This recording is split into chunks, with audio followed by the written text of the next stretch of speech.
പാകിസ്ഥാനും ചൈനയും തമ്മിലുള്ള സൗഹൃദം പർവ്വതങ്ങളെക്കാൾ ഉയരവും സമുദ്രത്തേക്കാൾ ആഴവും ഉരുക്കിനേക്കാൾ ശക്തിയും തേനിനേക്കാൾ മധുരവുമുള്ളതാണെന്ന് വിശേഷിപ്പിക്കാറുണ്ട്. ഇപ്പോൾ ഈ സൗഹൃദത്തിൽ പാകിസ്ഥാനിലെ കഴുതകൾക്കും ഒരു പങ്കുണ്ട്. കഴിഞ്ഞ 3 വർഷമായി പാകിസ്ഥാനിലെ കഴുതകളുടെ എണ്ണം വർദ്ധിച്ചു വരികയാണ്. ഇതിന് പിന്നിൽ ചൈനയിൽ നിന്നുള്ള വർദ്ധിച്ചു വരുന്ന ആവശ്യമാണ് എന്നാണ് കണക്ക് കൂട്ടുന്നത്. ഈ മൃഗങ്ങളുടെ തോൽ പരമ്പരാഗത ചൈനീസ് മരുന്നായ ഇജിയാവോ ഉൽപ്പാദിപ്പിക്കാൻ ഉപയോഗിക്കുന്നു. എന്നാൽ ഈ വ്യാപാരം പാകിസ്ഥാനിലെ പാവപ്പെട്ടവരുടെ ഉപജീവനത്തെ ദോഷകരമായി ബാധിക്കുന്നുണ്ട്. പാകിസ്ഥാൻ സാമ്പത്തിക സർവേ 2023-24 അനുസരിച്ച് രാജ്യത്തെ കഴുതകളുടെ എണ്ണം ഇപ്പോൾ 6 ദശലക്ഷം കടന്നു. കഴിഞ്ഞ വർഷം ഇത് 5.9 ദശലക്ഷമായിരുന്നു. 2019-2020 കാലഘട്ടത്തിൽ 5.5 ദശലക്ഷവും 2020-21 കാലഘട്ടത്തിൽ 5.6 ദശലക്ഷവുമായിരുന്നു എണ്ണം. കുതിരകളുടെയും കോവർ കഴുതകളുടെയും എണ്ണം കഴിഞ്ഞ 5 വർഷമായി യഥാക്രമം 0.4 ദശലക്ഷവും 0.2 ദശലക്ഷവുമായി മാറ്റമില്ലാതെ തുടരുമ്പോൾ പാകിസ്ഥാനിൽ എണ്ണം വർദ്ധിച്ചു വരുന്ന ചുരുക്കം ചില മൃഗങ്ങളിൽ ഒന്നാണ് കഴുത. ചൈനയിൽ നിന്നുള്ള വർദ്ധിച്ചു വരുന്ന ആവശ്യവും ഈ അവസരം പ്രയോജനപ്പെടുത്താൻ പാകിസ്ഥാൻ്റെ സന്നദ്ധതയുമാണ് ഈ വളർച്ചയ്ക്ക് പിന്നിലെ പ്രധാന കാരണം. ഈ ആവശ്യം നിറവേറ്റുന്നതിനായി ഒക്കാറ, ഗ്വാദർ തുടങ്ങിയ പ്രദേശങ്ങളിൽ പ്രത്യേക കഴുത ഫാമുകളും അറവശാലകളും സ്ഥാപിച്ചിട്ടുണ്ട്. ഈ വർഷം ആദ്യം ഗ്വാദറിൽ $7 ദശലക്ഷം ചെലവിൽ ഒരു സൗകര്യം തുറന്നത് പ്രധാനമായും ചൈനയിലേക്ക് കയറ്റുമതി ചെയ്യുന്നതിനായി കഴുതകളെ സംസ്കരിക്കുന്നതിനാണ്. ഓരോ വർഷവും 2 ലക്ഷത്തിലധികം കഴുതകളെ കയറ്റുമതി ചെയ്യാൻ പദ്ധതിയുണ്ടെന്നും ഈ വളരുന്ന വിപണിക്ക് വേണ്ടി അമേരിക്കൻ മീൻ പോലുള്ള പ്രത്യേക ഇനങ്ങളെ ഇപ്പോൾ വളർത്തുന്നുണ്ടെന്നും ഉദ്യോഗസ്ഥർ പങ്കുവച്ചിട്ടുണ്ട്. നേരത്തെ നൈജർ, ബുർക്കിന ഫാസോ എന്നിവിടങ്ങളിൽ നിന്നായിരുന്നു ചൈന കഴുതകളെ ഇറക്കുമതി ചെയ്തിരുന്നത്. എന്നാൽ ഈ 2 പടിഞ്ഞാറൻ ആഫ്രിക്കൻ രാജ്യങ്ങളും കയറ്റുമതി നിരോധിച്ചതോടെ ചൈന പാകിസ്ഥാനെ ആശ്രയിക്കാൻ തുടങ്ങി. കറാച്ചിയിൽ ഒരു മെഡിക്കൽ സെൻറ്റർ നടത്തുന്ന ഡോക്ടർ ഗുവോ ജിങ്ഫെങ് പറയുന്നത് കഴുതത്തോലിനുള്ള ചൈനയുടെ ആവശ്യം ഇനിയും വർദ്ധിക്കുമെന്നാണ്. ഇതൊരു ആഗോള വ്യാപാരമാണ്. ചൈനയുടെ ആവശ്യം വിതരണത്തേക്കാൾ വളരെ കൂടുതലാണ്, അദ്ദേഹം PTIയോട് പറഞ്ഞു. കഴുതകളുടെ തോലിൽ നിന്ന് ജലാറ്റിൻ തിളപ്പിച്ച് ഔഷധ സസ്യങ്ങളും മറ്റ് ചേരുവകളും ചേർത്തുണ്ടാക്കുന്ന ഇജിയാവോ എന്ന പരമ്പരാഗത ചൈനീസ് മരുന്ന് 3000 വർഷത്തിലേറെയായി ഉപയോഗിച്ചു വരുന്നുണ്ട്. രോഗപ്രതിരോധശേഷി വർദ്ധിപ്പിക്കാനും രക്തസ്രാവം, ഉറക്കമില്ലായ്മ, മൊത്തത്തിലുള്ള ഊർജ്ജനില എന്നിവ മെച്ചപ്പെടുത്താനും ഇത് സഹായിക്കുമെന്ന് 2019 ഗാർഡിയൻ റിപ്പോർട്ട് പറയുന്നു.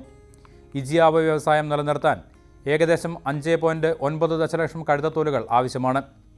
ചൈനയിലെ കഴുതകളുടെ എണ്ണം കുറയുന്നതിനാൽ ഈ ആവശ്യം സ്വന്തമായി നിറവേറ്റാൻ അവർക്ക് സാധിക്കുന്നില്ല. എത്യോപ്യയ്ക്കും സുഡാനും പിന്നിൽ ലോകത്തിലെ ഏറ്റവും വലിയ കഴുത ജനസംഖ്യയുള്ള പാകിസ്ഥാൻ ചൈനയ്ക്ക് ഒരു പ്രധാന വിതരണക്കാരായി മാറിയിരിക്കുകയാണ്.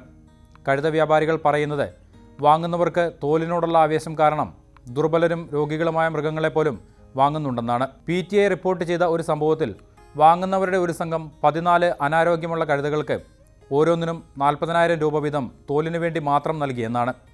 തോൽ മാത്രമല്ല, ഹൊബൈ പ്രവിശ്യയിൽ കഴുത ഇറച്ചി ഒരു വിശിഷ്ട വിഭവമായി കണക്കാക്കപ്പെടുന്നുണ്ട്. ബാവോഡിങ്, ഖെജിയാൻ തുടങ്ങിയ നഗരങ്ങളിൽ കഴുതയിറച്ചി ബർഗറുകൾ അല്ലെങ്കിൽ ല്യൂറോ ഹുവ ഷാവോ പോലുള്ള വിഭവങ്ങൾ പ്രശസ്തമായ തെരുവ് ഭക്ഷണങ്ങളാണ്. കടലാസിൽ വർദ്ധിച്ചു വരുന്ന കഴുത വ്യാപാരം പണഞ്ഞെരുക്കമുള്ള പാകിസ്ഥാന് ഒരു വിജയകരമായ സാഹചര്യമായി തോന്നാമെങ്കിലും വാസ്തവത്തിൽ ഇത് രാജ്യത്തെ ദരിദ്രരെ ദോഷകരമായി ബാധിക്കുന്നുണ്ട്. ഗ്രാമീണ, താഴ്ന്ന വരുമാനമുള്ള പ്രദേശങ്ങളിൽ കഴുതകൾക്ക് നിർണായകമായ പങ്കുണ്ട്.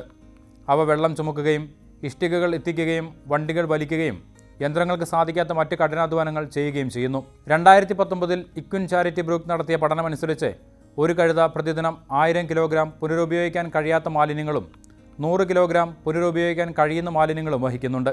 Brook Pakistan regional manager doctor Sher Nawaz Dawn പത്രത്തോട് പറഞ്ഞത് ഓരോ കഴുതയും ഏകദേശം 6 ആളുകളെ പിന്തുണയ്ക്കുന്നുണ്ടെന്നും പ്രതിദിനം 1000 മുതൽ 1500 രൂപ വരെ സമ്പാദിക്കാൻ അവരെ സഹായിക്കുന്നുണ്ടെന്നുമാണ്. എന്നാൽ ചൈനയുടെ ആവശ്യം വർദ്ധിച്ചതോടെ കഴുതകളുടെ വിലയും കുതിച്ചുയർന്നു. ഇത് കഴുതകളെ ആശ്രയിക്കുന്ന പല തൊഴിലാളികൾക്കും വാങ്ങാൻ കഴിയാത്ത അവസ്ഥയിലേക്ക് എത്തിച്ചു.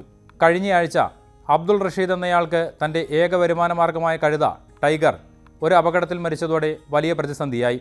ഇപ്പോൾ വണ്ടിയില്ലാത്തതിനാൽ അദ്ദേഹത്തിന് ഉപജീവനം നടത്താൻ സാധിക്കുന്നില്ല. പുതിയ കഴുതയെ വാങ്ങുക എന്നത് അദ്ദേഹത്തിന് താങ്ങാനാവുന്നതിലും അപ്പുറമാണ്. 8 വർഷം മുൻപ് ടൈഗറിന് 30,000 രൂപ നൽകിയ റഷീദിന് കറാച്ചി പോലുള്ള നഗരങ്ങളിൽ ഇപ്പോൾ ഒരു കഴുതയുടെ വില 2 ലക്ഷം രൂപയായി ഉയർന്നു. പാകിസ്ഥാനിലെ ഏറ്റവും വലിയ കഴുത മാർക്കറ്റായ ലിയാരിയിൽ ആരോഗ്യമുള്ള ഒരു കഴുതയുടെ വില കുതിച്ചുയർന്നിരിക്കുകയാണ്.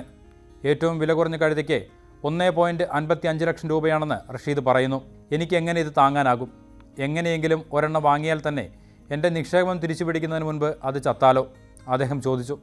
റഷീദ് മാത്രമല്ല, രാജ്യത്തുടനീളം കഴുതുകളെ ആശ്രയിച്ച് ജീവിക്കുന്ന പലരും സമാനമായ പ്രശ്നം നേരിടുന്നുണ്ട്. സാമ്പത്തിക സമ്മർദ്ദത്തിന് പുറമെ വർദ്ധിച്ചു വരുന്ന ഈ കയറ്റുമതി വ്യാപാരം ധാർമ്മികവും മതപരവുമായ ആശങ്കകളും ഉയർത്തുന്നുണ്ട്. Karachi chamber of commerce and ഇൻഡസ്ട്രിയുടെ മുതിർന്ന ഉദ്യോഗസ്ഥനായ സലീം റേസ ഒരു പ്രധാന പ്രശ്നമായി ഇവ ചൂണ്ടിക്കാട്ടി. കഴുതുകൾക്ക് ചൈനയിൽ ആവശ്യമുണ്ടെങ്കിൽ പോലും അവയെ പാകിസ്ഥാനിൽ അറവ് നടത്താതെ തന്നെ അവിടേക്ക് അയക്കണമെന്ന് സർക്കാർ ഉറപ്പാക്കണം, അദ്ദേഹം PTIയോട് പറഞ്ഞു. കഴുതിയിറച്ചി നമുക്ക് ഹറാമാണ്. അത് വാണിജ്യപരമായി, അധാർമികമായി അല്ലെങ്കിൽ നിയമവിരുദ്ധമായി ഉപയോഗിക്കപ്പെടുന്നില്ലെന്ന് ഉറപ്പാക്കാൻ ഒരു പ്രക്രിയ ആവശ്യമാണ്. തോലുകളും മാംസവും സംസ്കരിക്കപ്പെടുന്നതിനായി നിയുക്ത ഫാക്ടറികൾ സ്ഥാപിക്കേണ്ടതുണ്ട്. ഇത് പാകിസ്ഥാനി മാർക്കറ്റുകളിൽ വ്യാപകമാകുന്നില്ലെന്ന് ഉറപ്പാക്കാനും ഇത് സഹായിക്കും. വ്യാപാരം വർദ്ധിക്കുന്നതിനനുസരിച്ച് ചോദ്യങ്ങളും വർദ്ധിക്കുന്നു. റഷീദിനെ പോലുള്ളവർക്ക് ഇത് കഴുതുകളെക്കുറിച്ചുള്ള പ്രശ്നം മാത്രമല്ല, ഇത് അവരുടെ അന്തസ്സിനെയും അതിജീവനത്തെയും മുന്നോട്ടു പോകാനുള്ള നിശബ്ദ പോരാട്ടത്തെയും കുറിച്ചാണ്.